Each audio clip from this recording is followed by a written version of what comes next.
بزرگان محترم، معزز و مکرم سامعین عظام، برادران عزیز، نوجوانان اسلام، اللہ تبارک و تعالی نے جہاں ساری مخلوقات کو پیدا فرمایا ہے، وہیں اللہ تعالیٰ نے حضرت انسان کو بھی پیدا کیا ہے، اور اللہ تعالیٰ دیگر مخلوقات کی تمام ضروریات کو اللہ نے پیدا کیا ہے۔ تو اسی طرح انسان کی تمام ضروریات کا بھی انتظام کیا ہے۔ انسان کی ضروریات میں سے بعض ضروریات ایسی ہیں جن کا تعلق غذا سے ہے، کھانے پینے سے ہے، رزق سے ہے، یعنی اس کے لیے کھانے پینے کی، رہنے سہنے کی، یعنی روٹی، کپڑے اور مکان کی ضرورت ہے۔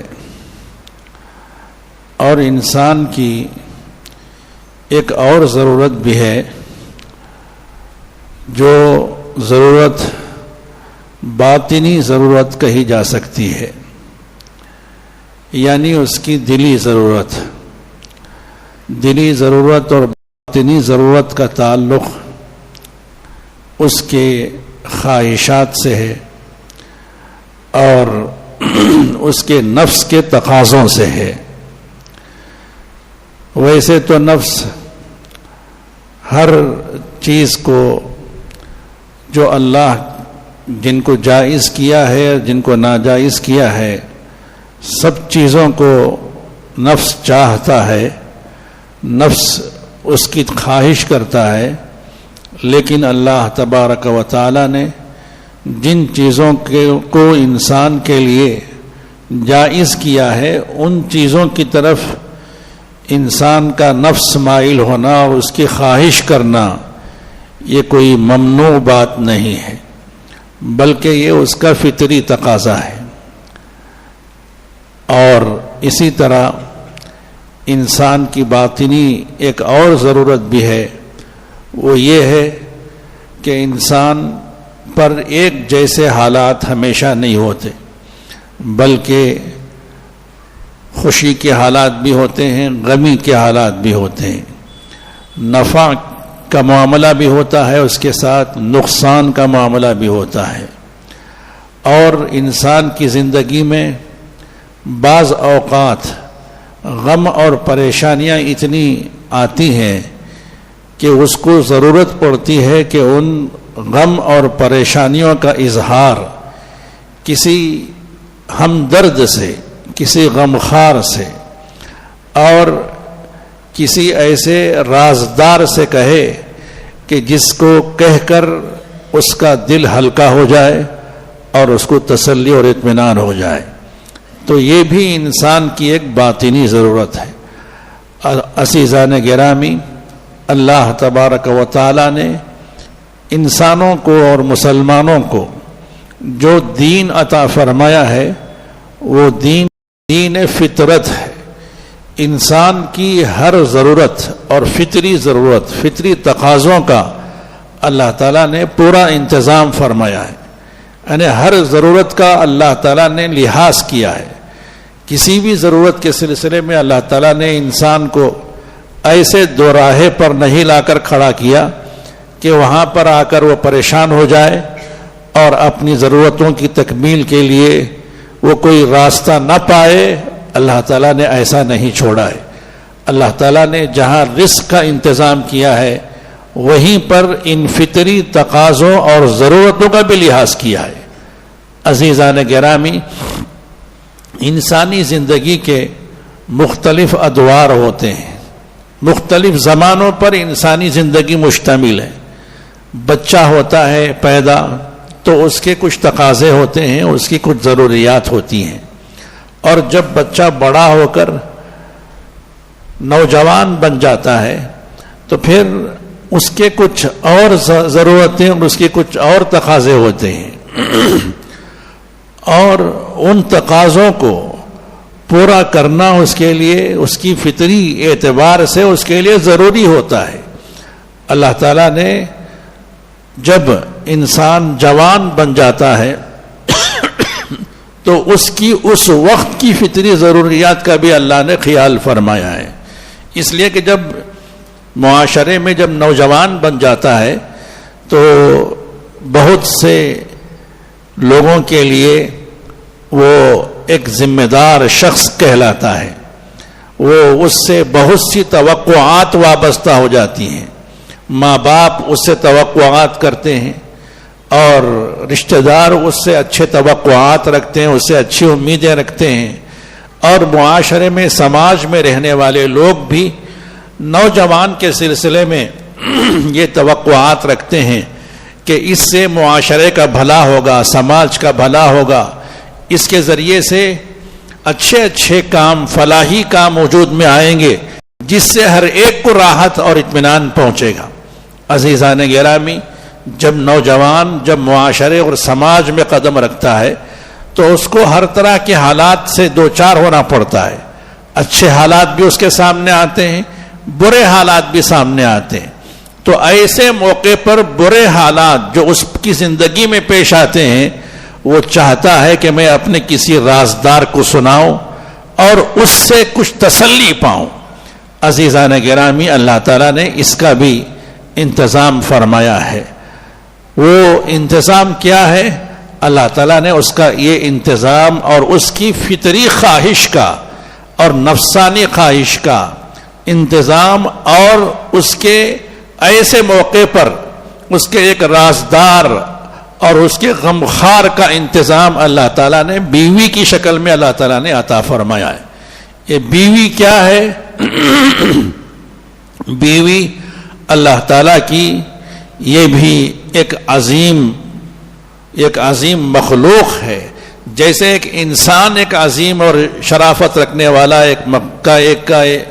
ایک مخلوق ہے، اسی طرح عورت بھی ایک مخلوق ہے، لیکن افسوس یہ ہے کہ دنیا میں عورت ذات کو مختلف نظروں سے دیکھا گیا ہے اور بہت ہی گری ہوئی نگاہوں سے دیکھا گیا ہے۔ چنانچہ کتابوں میں لکھا گیا ہے کہ فرانس میں عورت کو آدھا انسان سمجھا جاتا تھا، یعنی وہ کامل انسان نہیں ہے، یعنی وہ آدھا انسان ہے اور آدھا جانور ہے۔ اور جاپان نے عورت کے سلسلے میں یہ رائے رکھی تھی کہ عورت کے اندر شیطانیت بھری ہوئی ہوتی ہے، یعنی اس کے اندر صرف خرابی ہی خرابی ہے، اس کے اندر اچھائی نام کی کوئی چیز نہیں ہے۔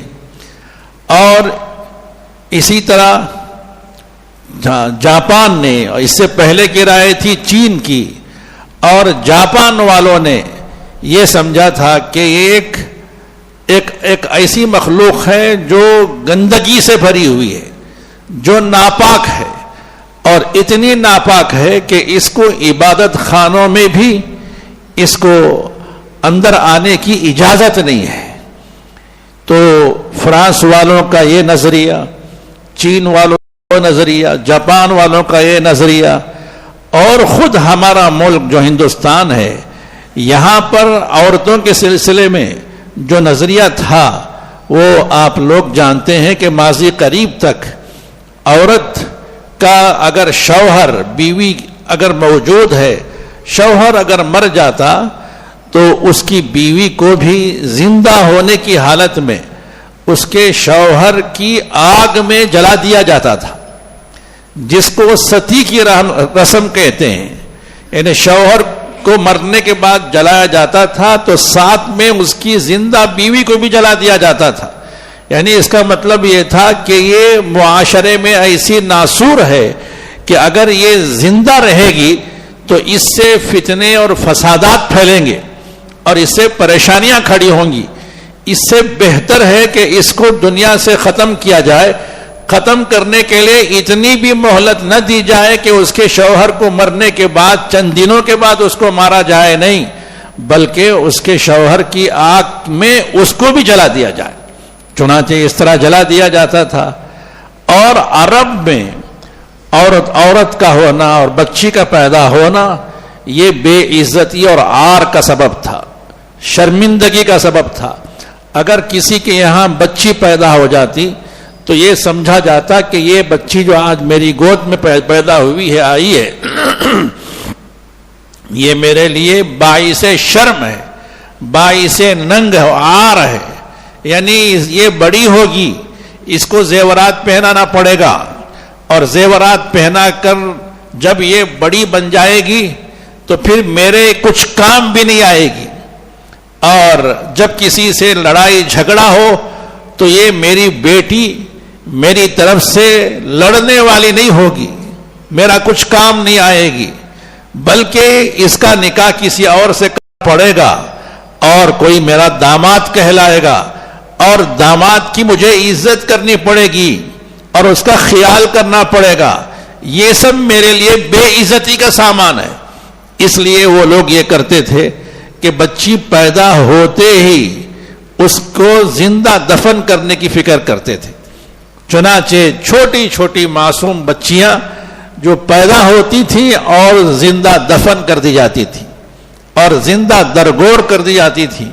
مکہ مکرمہ میں آج بھی حرم کے قریب ایک قبرستان آج بھی موجود ہے.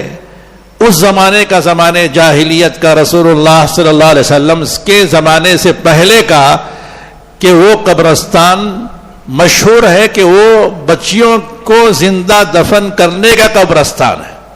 تو عزیزان گرامی, اس طرح عالم میں اور دنیا میں عورت کوئی اچھی چیز نہیں تھی اور اچھی نگاہ سے اس کو دیکھا نہیں جاتا تھا. لیکن جب اسلام آیا, رسول اللہ صلی اللہ علیہ وسلم جب دنیا میں تشریف لائے تو آپ جہاں تمام مخلوقات کے لیے رحمت بن کر آئے, وہیں پر آپ صلی اللہ علیہ وسلم عورتوں کے لیے خصوصاً, بچیوں کے لیے خصوصاً رحمت ہی رحمت بن کر آئے. آپ صلی اللہ علیہ وسلم تشریف لانے کے بعد آپ نے بتایا کہ یہ بچیاں جو پیدا ہوتی ہیں یہ زندہ دفن کرنے کے لیے نہیں ہے, زندہ درگور کرنے کے لیے نہیں ہے, بلکہ یہ بچیاں ان کے ماں باپ کو جنت میں لے کر جانے کا ذریعہ ہیں.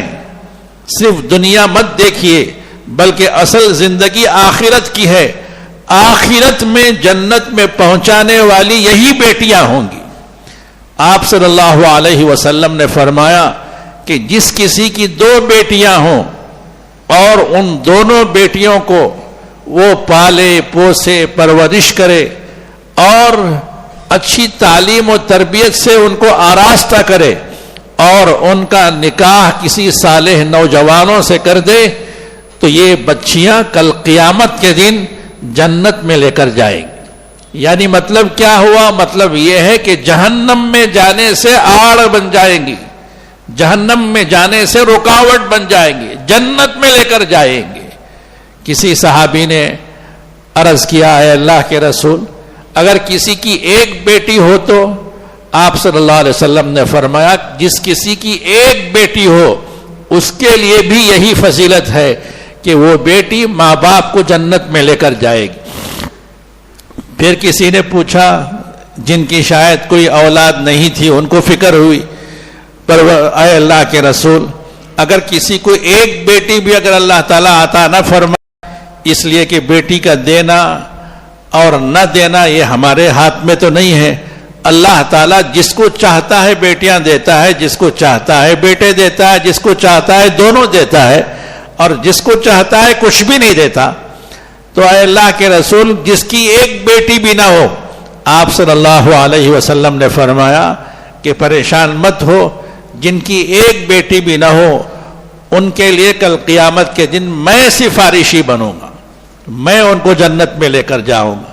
تو بہرحال عزیزان گرامی, آپ صلی اللہ علیہ وسلم نے بچیوں کے سلسلے میں فرمایا، بیٹیوں کے سلسلے میں، کہ یہ بچیاں جب بڑی ہو کر نکاح ان کا ہو کر جب کسی کا گھر جائیں گی اور کسی کا گھر آباد کریں گی تو یہ بچیاں ماں باپ کے لیے جنت میں جانے کا ذریعہ بنتی ہیں. تو اسی طرح اگر بھائیوں نے بہنوں کا ساتھ دیا، بہنوں کے نکاح کے لیے ان کا انتظام کیا اور ان کا تعاون کیا، تو یہی بہنیں بھائیوں کو جنت میں لے کر جانے کا ذریعہ بنتی ہیں. یعنی جب بچی تھی تو ماں باپ کے لیے جنت کا ذریعہ، بڑی ہوئی تو بھائیوں کے لیے جنت کا ذریعہ، اور جب یہ کسی کے نکاح میں جب چلی جائیں گی، کسی کی رفیق حیات بن جائیں گی اور کسی کی شریک زندگی بن جائیں گی، تو اس وقت تو یہ شوہر کے لیے جنت میں جانے کا ذریعہ بنتی ہیں، شوہر کو جنت میں لے کر جانے کا ذریعہ بنتی ہے. حدیث میں آتا ہے اللہ کے رسول صلی اللہ علیہ وسلم نے فرمایا کہ جو بھی تم خرچ کرتے ہو اللہ کے راستے میں اس پر تم کو اجر دیا جائے گا. اجرت علیہا، آپ صلی اللہ علیہ وسلم نے فرمایا لن تنفق نفقتا الا اجرت علیہا، او کما قال علیہ السلام، کہ جو بھی تم خرچ کرتے ہو اس پر تم کو اجر دیا جائے گا. حتی ما تجعل فی امرأتک، یہاں تک کہ جو لقمہ تم اپنے بیوی کے منہ میں رکھتے ہو اس پر بھی تم کو اجر و ثواب دیا جائے گا. بیوی کے لیے کھانے پینے کا انتظام کرنا، اس کے لیے ٹہرنے کا انتظام کرنا، اس کے کپڑے لتے کا انتظام کرنا، یہ گویا شوہر کے لیے اجر و ثواب کا باعث ہے. اور شوہر کا دین اس وقت تک مکمل نہیں ہوتا جس وقت تک وہ کسی عورت کو اپنے نکاح میں نہ لے آئے، کسی سے وہ نکاح نہ کرے. من تزوج فقد استكمل نصف الدین، جس نے نکاح کیا اس نے آدھے دین کو مکمل کیا. فلیتق اللہ فی النصف الباقی، او کما قال علیہ الصلوۃ والسلام، اور آدھے دین کے سلسلے میں وہ اللہ سے ڈرتا رہے، اللہ سے تقوی اختیار کرے. آپ صلی اللہ علیہ وسلم نے ارشاد فرمایا تو اگر کوئی شخص بغیر نکاح کے پوری زندگی رہتا ہے تو گویا کہ اس کا دین ادھورا ہے، اس کا دین آدھا ہے. چاہے وہ کتنا ہی متقی پرہیزگار ہو، اس کا دین اس وقت مکمل ہوتا ہے جب اس کی زندگی میں کوئی لڑکی بیوی بن کر شریک حیات بن کر آتی ہے. تو معلوم یہ ہوا کہ یہ بچیاں ماں باپ کے لیے بھی جنت کا ذریعہ ہیں، بھائیوں کے لیے بھی ہیں اور اپنے شوہروں کے لیے بھی ہیں. بلکہ اس سے آگے بڑھ کر عزیزان گرامی، جب وہ ماں کے مرحلے میں داخل ہوتی ہیں، جب ان کی اولاد ہوتی ہے، تو آپ صلی اللہ علیہ وسلم نے صاف فرمایا الجنت تحت اقدام امہات، تحت اقدام امہاتکم، کہ جنت تمہاری ماؤں کے قدموں کے نیچے. یعنی ماں کی خدمت کرو گے تو پھر تم کو جنت ملے گی، ماں کو ناراض کرو گے تو پھر جنت سے محروم رہو گے. تو گویا کہ بچوں کے لیے ماں کا مقام اور ماں کا درجہ جنت کا درجہ ہے، جنت ہی جنت ہے. اس کی خدمت کرتے ہیں بچے اور اولاد تو ان کے لیے جنت میں لے کر جانے کا سبب بنتی ہیں مائیں. تو عزیزان گرامی، اسلام آیا، رسول اللہ صلی اللہ علیہ وسلم تشریف لائے تو آپ نے بچیوں کی زندگی کے ہر مرحلے کے بارے میں فرمایا کہ تمام مراحل میں جنت میں لے کر جانے والی ہیں. ان کو منحوس مت سمجھو، ان کو اپنے لیے عار اور شرمندگی کا باعث مت سمجھو. تو اس وقت جا کر یہ جو بری رسم تھی، جو زندہ دفن کیے جانے کی، وہ رسم ختم ہوئی ہے. تو عزیزان گرامی، میں عرض یہ کر رہا تھا کہ اقوام عالم میں عورت بہت ہی ذلیل سمجھی جاتی تھی، لیکن اسلام نے آ کر اس کا مقام اور مرتبہ بڑھایا اور بتایا کہ عورت ذات کیسی ہے، کہ اس کا مقام کیا ہے. عزیزان گرامی، عورت کے سلسلے میں اور عورت سے جو تعلق ہے، ایک تو میں نے عرض کیا کہ دو طرح کا تعلق ہے. ایک تو مرد اپنی نفسانی خواہشات بھی اس سے پوری کرتا ہے. اور دوسرا تعلق یہ ہے کہ اپنے دکھ درد کو اور اپنی پریشانیوں کو وہ اپنی بیوی سے کرتا ہے اور بیوی اس کو تسلی دیتی ہے اور اس کی تسلی کا سامان بنتی ہے تو اس کو اطمینان کے ساتھ زندگی گزارنے کا موقع ملتا ہے. عزیزان گرامی، اس فطری ضرورت کا بھی اسلام نے، شریعت نے لحاظ کیا ہے، لیکن بعض قومیں ایسی گزری ہیں کہ ان میں یا تو افراط ہے عورتوں کے سلسلے میں یا تفریط ہے، یعنی یا تو عورتوں کو اتنا مقام دیا گیا ہے اور ایسا مقام دیا گیا ہے کہ وہ یہ سمجھتے ہیں کہ عورت عورت ہے بس، یعنی اس ماں میں بیٹی میں اور بیٹی میں بہن میں اور خالہ میں پھوپھی میں ان میں کوئی فرق نہیں ہے، یعنی محرم میں اور نامحرم میں کوئی فرق نہیں ہے. یعنی اتنا انہوں نے اپنی زندگی کا مقصد عورتوں کو ہی بنایا ہے کہ جو زندگی جو گزاری جا رہی ہے وہ بس عورتوں کی خاطر، عورتوں سے اپنی خواہشات کو پورا کرنے کے لیے. اس لیے ان لوگوں کے پاس کوئی قانون نہیں، کوئی قاعدہ نہیں ہے. جہاں اپنی ضرورت پوری کرنے کا موقع ملا وہاں پر ضرورت پوری کرو. یہ نہ دیکھو کہ وہ بہن ہے یا بیٹی ہے، یہ نہ دیکھو کہ وہ کون ہے، بلکہ ہر ایک سے جانوروں کی طرح اپنی ضرورت پوری کرو. یا تو ایک طبقہ لوگوں کا ایسا ہے اور ایک طبقہ ایسا ہے کہ وہ یہ کہتا ہے کہ اگر کسی کو اللہ سے اپنا تعلق جوڑنا ہو تو وہ عورتوں والی ضرورت کو پورا نہ کرے اور عورتوں سے تعلق قائم نہ کرے. چنانچہ عیسائیوں کا اور عیسائی مذہب میں آج بھی یہ عقیدہ ہے کہ اگر ان لوگوں کو اللہ کو پانا ہے، اللہ کی نزدیکی اگر حاصل کرنی ہے تو ان کو نکاح نہیں کرنا ہے. چنانچہ جو مرد ہوتے ہیں وہ چرچوں میں رہتے ہیں، راہب بن کر زندگی گزارتے ہیں، یعنی پوری زندگی نکاح نہیں کرتے، بے نکاحی زندگی گزارتے ہیں. اور جو عورتیں ہوتی ہیں وہ ننس بن کر زندگی گزارتی ہیں، یعنی وہ بھی کسی مرد سے تعلق قائم نہ کرنے کا دعویٰ کرتے ہوئے اور نکاح نہ کرنے کا کی قسم گویا کھا کر زندگی بسر کر دیتے ہیں. لیکن عزیزان گرامی، مشاہدہ ہے، یہ تجربہ ہے یہ کہ کہتے تو ہیں ایسا کہ مرد نکاح نہیں کرتے، عورتوں سے تعلق قائم نہیں کرتے اور عورتیں مردوں سے تعلق قائم نہیں کرتی، اور اسی مقصد سے ان کی کہ عبادت خانے بھی ہیں اور وہیں پر وہ رہتے ہیں. لیکن آپ حضرات جانتے ہوں گے کتنے ہی چرچ اور کتنے ہی ان کی عبادت خانے ایسے ہیں جو اس فطری تقاضے کو نظر انداز کرنے کی وجہ سے، اس فطری خواہش کو نظر انداز کرنے کی وجہ سے وہ عیاشی کے اڈے بن چکے ہیں. کہتے تو ہیں کہ ہم نکاح نہیں کرتے، یعنی اس کا مطلب یہ ہے کہ ہمارے علماء کہتے ہیں کہ ایک نکاح نہیں کرتے، ایک مرد سے تعلق قائم نہیں کرتی عورتیں، بلکہ کئی ایک سے ان کا تعلق ہوتا ہے.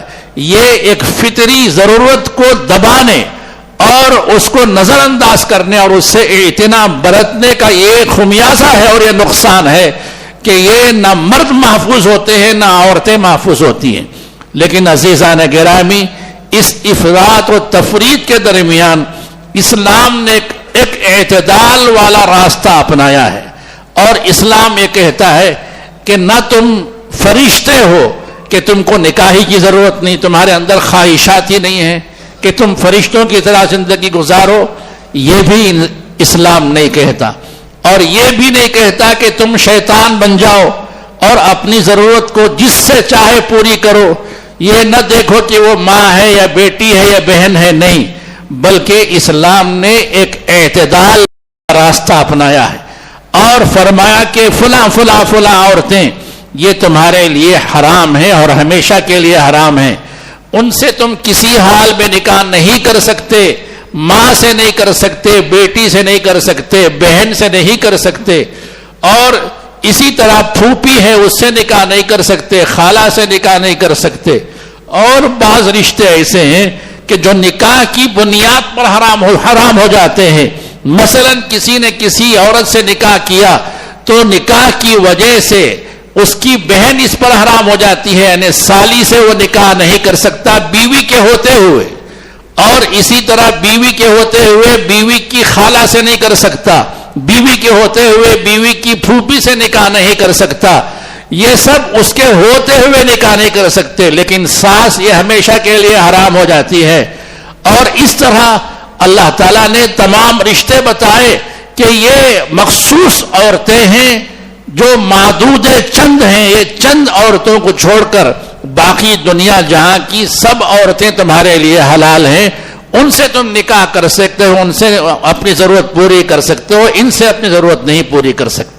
تو عزیزان گرامی، اسلام نے یہ نہیں کہا کہ بے نکاح رہیں گے تو اللہ کو پائیں گے، بلکہ اسلام نے بتایا کہ اللہ کو پانے کا راستہ یہ نکاح کے ذریعے سے اور آسانی سے ہو کر جاتا ہے. بغیر نکاح کے رہو گے تو شریعت کی نگاہ میں آدھے دین والے بن کر رہو گے، اور نکاح اگر کر لو گے تو پھر تمہارا دین مکمل ہوگا. یعنی مطلب یہ ہے کہ تم اللہ کو اور زیادہ آسانی سے پاؤ گے. اسی لیے بعض روایتوں میں ہے کہ جو شخص نکاح کر لیتا ہے، جو بندہ یا بندی، جو مرد یا عورت، اس کے بعد جو وہ نماز پڑھتے ہیں کہ ایک نماز پر 21 نمازوں کا ثواب ملتا ہے. بعض روایتوں میں ہے کہ ایک نماز پر 42 نمازوں کا ثواب ملتا ہے، جبکہ نکاح سے پہلے ایک نماز پر ایک نماز کا ثواب، نکاح کے بعد ایک نماز پر 21 کا یا 42 کا. وہ اس لیے کہ اب اس کے ذمے جو جہاں اللہ تعالی کے حقوق اب تک عائد تھے، اب اس پر اللہ ہی کے حکم سے بندوں کے حقوق بھی عائد ہو گئے. اب شوہر ہے تو وہ اپنے بیوی کے حقوق بھی ادا کرتا ہے، بیوی ہے تو پھر شوہر کے حقوق بھی ادا کرتی ہے. ادھر اللہ کا حق بھی پورا ہو رہا ہے، اگر بندوں کا حق بھی پورا ہو رہا ہے تو اس کے اجر و ثواب میں اور اضافہ ہو جاتا ہے. عزیزان گرامی، یہ نکاح یہ اللہ سے پانے کے لیے رکاوٹ نہیں ہے، بلکہ اللہ کو پانے کا بہترین ذریعہ ہے، بہترین ذریعہ ہے. ایک حدیث میں آپ صلی اللہ علیہ وسلم نے فرمایا کہ ایک مومن و مسلمان تقوی کے بعد اگر کسی چیز سے زیادہ فائدہ اٹھاتا ہے تو وہ نیک بیوی ہے. نیک بیوی شوہر کو نیک راستے پر رکھتی ہے. اور حدیث میں یہ بھی آیا، رسول اللہ صلی اللہ علیہ وسلم نے فرمایا کہ یا معاشر الشباب، اے نوجوانوں نکاح کر لو، جلدی نکاح کر لو، فَإِنَّهُ أَغَضُّ لِلْبَصَرِ وَأَحْسَنُ لِلْفَرَجِ. یہ نکاح کرنا تمہاری نگاہوں کو نیچی کرتا ہے اور تمہاری شرمگاہوں کی حفاظت کرتا ہے، انسان کو بھٹکنے نہیں دیتا اور انسان کی نگاہوں کو نامحرموں پر پڑنے سے روکتا ہے. تو گویا نکاح کرنا یہ انسان کو متقی بنانے میں اور اس کو عفیف اور پاک دامن زندگی گزارنے میں مدد کرنے والا ہے. اسی لیے جتنے اولیاء اکرام گزرے ہیں سبوں نے نکاح کیا ہے، سب کی اولادیں ہوئی ہیں، بلکہ اس سے آگے بڑھ کر انبیاء علیہم السلام نے نکاح فرمایا. قرآن میں اللہ تعالیٰ نے فرمایا وَلَقَدْ أَرْسَلْنَا رُسُلًا مِّن قَبْلِكَ، آپ سے پہلے ہم نے بہت سے رسولوں کو بھیجا ہے. وَلَقَدْ أَرْسَلْنَا رُسُلًا مِّن قَبْلِكَ وَجَعَلْنَا لَهُمْ أَزْوَاجًا وَذُرِّيَّةً، اور ہم نے ان سبوں کے لیے بیویاں بھی دی تھی اور اولادیں بھی دی تھی. یعنی انبیاء علیہم السلام سے مقدس جماعت انسانوں میں اور کون سی ہو سکتی ہے؟ اللہ تعالیٰ سے تقرب اور نزدیکی حاصل کرنے میں ان سے کون آگے بڑھ سکتا ہے؟ لیکن انہوں نے نکاح کیا ہے. تو معلوم یہ ہوا کہ اسلام میں اللہ کو پانے کا جو راستہ ہے، اللہ کا تقرب حاصل کرنے کا جو راستہ ہے، وہ بے نکاحی زندگی سے نہیں بلکہ نکاح والی زندگی سے ہے، کہ نکاح سے ہو کر جاتا ہے. اور اللہ کو پانے کا راستہ جنگلوں سے نہیں، غاروں سے ہو کر نہیں جاتا.